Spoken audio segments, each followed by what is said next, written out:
I'm Dr. Anjana, and this is my first daughter Renu, who was born at Birthvillage, Whitehill. And I'm Vinayak, and this is our second newborn baby at Birthvillage. Her name is Edwina Lakshmi. The reason why we traveled from all the way from Western Australia to Kochi is to have our second baby at Birthvillage was because my first baby, the first experience of having natural birth was amazing and phenomenal, and we wanted to relive that journey. Second reason why I came all the way from Western Australia is most of the care providers ask us to lie down and birth, which I was not comfortable. Where at BV they encourage freedom of movement, where we could squat, walk, use birth rope, birth stool. Third reason was in my first pregnancy, I had little elevated blood sugar levels, and my midwife Priyanka advised me for dietary changes and lifestyle related changes like working outs, and which had far reaching effects even after my pregnancy. It was not just for the pregnancy but for overall health. It did make a significant difference. Even the way you live life, this is one of the strong reason why I came back to BB for my second birth. As you must have seen in the reels, how my daughter was involved in prenatal appointments, looking at knowing how her sister is sitting in the womb, where is her head, where is the back, and she was involved with my midwife Priyanka. Um, and later on, she knew how the baby is going to grow, and she was very much keen since the age of 2 years. And how did I enter into this world? How did I come out of your belly? And who held me first? Was were her first questions, and that when she came for the second birth and she witnessed all this, and she was very much excited, and she learned life's lesson at such an young age. She was there all the time during the labor, right from the beginning till the end, and like she has been jumping around. She was jumping on the sofa, and then she was so excited, and she used to go around with her mom. She did a couple of high marches along with her, whatever Priyanka said, and whatever Priyanka said, she agreed to everything. She wore gloves, and you won't believe it that she got to touch the baby first, even before me or Anjana could touch her. She was Priyanka took the baby, new baby, and put it in her lap. I have seen a lot of changes in Anjana during her first birth and after her second birth as well.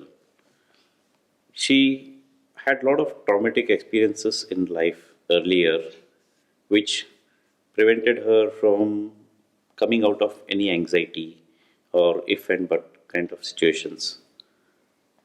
But the time she chose to come to birth village for her natural birthing was so good and fantastic that she went through a whole journey of natural process which made her feel very comfortable, come out confidently in life after the first birth. Anjana's womb and landed in Priyanka's lovely, safe hands. Then you should have seen Anjana.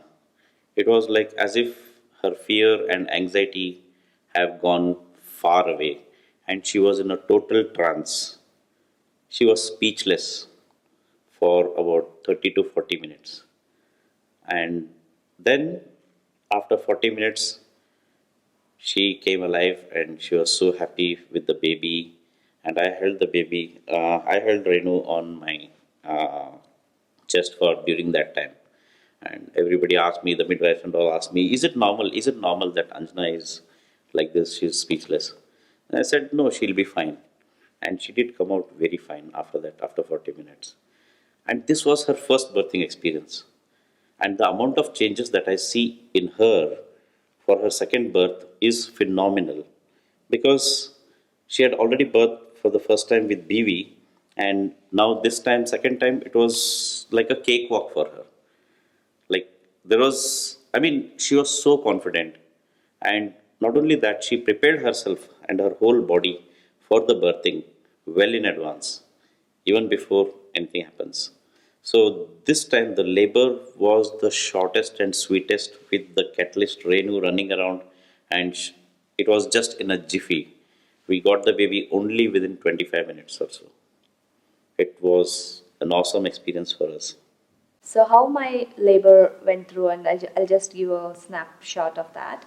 On 30th of November evening, I had no signs of labor. We went out and we had dinner outside, and we went around Kochi, and we came back. I went to bed around 11 o'clock, and around 2:30, what happened was like I woke up due to some mild back pain.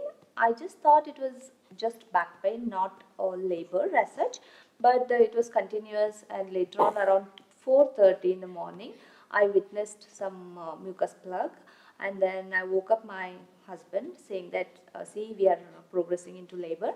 And he woke up and he made sure I was hydrated enough and had some good food, not deprived of glucose or something. So we had already prepared with berries like blueberries, strawberries, pears, and some nuts, and coconut water and all those. And I kept on munching on through them, and I was sitting on the ball, and I was like easing my pelvis in between eating berries and fruits, and also I had a cup of tea, and in between I went and had a shower, took bath, and came back, and I was calming my mind continuously. Once the mucus plug was completely outside, like almost there, then I informed BV team. They said, if you are ready to come, you can come in, but you can wait until the contractions are more intense. So we decided to wait and relax in our own space until the contractions are really intense, as our first daughter was asleep and we had to wake her up and get her dressed and give her a shower.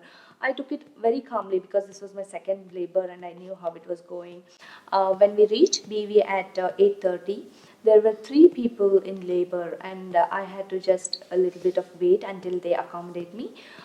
They did a great job, amazing job, and it was within 10 minutes everything was set and I was in the room already. And Priyanka took me to a courtyard where each room in BV has a place where there is sunlight and plants where you could walk. And I was doing high marches, two high marches, and I just vomited everything. At the same time, my water broke, and Priyanka witnessed both of them. And then I came inside, washed my hands and my face, and the contractions were getting intense every minute, every each contraction was going very intense. And I came back, and what I used to do is when the contraction was not there, I was doing high marches, and when the contraction came, I was right at the spot with the rope, and I did like 2 3 pushes on my own. And then later on my husband held me from the back when it was really quick. And with my daughter around, this labor was super quick. Within all in all, it was like 5 pushes and the baby was out. And this time I was not in trance. I was like happy to hold my baby, and I could see the transformation. As a human being, you need to see something. Like you have to learn through the journey. That's how unravel other myths. Like you are not supposed to go out previous night before the labor. In fact, one of the shopkeeper told me, "Oh, how many weeks pregnant? You're not supposed to come out or something." I'm like, "I'm fine. I can walk and I can." I was there, and next day morning, 8:30, I had my labor, and 9:15, my daughter was out. As a second time dad, I can tell you that it's really tricky managing all the things in one go. It's like, you have a toddler who's with you all the time, and she's asking you so many things and questions, and you have the newborn whom you can't even ignore for a single second, and then you have your postpartum wife who is under tremendous stress after delivery. So managing all these three girls has been quite a challenge and daunting for me, but then I have enjoyed every bit of it.